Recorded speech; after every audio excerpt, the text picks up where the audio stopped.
আজকে সকালে একটু দেরি করে ঘুম থেকে উঠেছিলাম, ওই 8টার দিকে। যেহেতু আজকে স্যাটারডে, আজকে আমার কোনো পড়ানো ছিল না সকালে।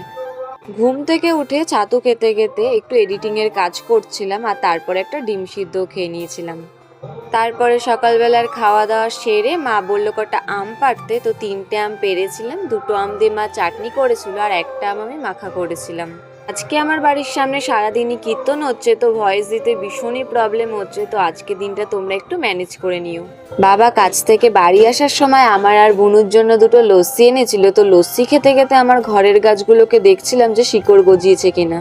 বিকালে আমার পড়ানো ছিল, কিন্তু পড়াতে আর যেতে পারিনি, যেহেতু সারা বিকাল মেঘ করেছিল আর সন্ধ্যাবেলা কিন্তু বৃষ্টিও হয়েছিল। কাল রাতে কিন্তু আমি ভালো করে মাথায় তেল দিয়েছিলাম, আর তেল দিয়ে সুন্দর করে বেরুনি করে তারপরে ঘুমিয়েছিলাম, যেহেতু আজকে শ্যাম্পু করব তাই।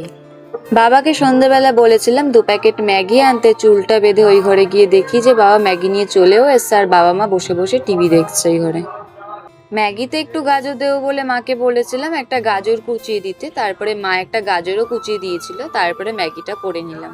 আজকে একটু অন্যরকম ভাবে ম্যাগিটা করেছিলাম। ফার্স্টে গাজর আর পেঁয়াজগুলো একটু ভাজা করে নিয়েছিলাম, তার মধ্যেই ম্যাগিটা করেছিলাম, কিন্তু খেতে কিন্তু ভীষণই ভালো হয়েছিল।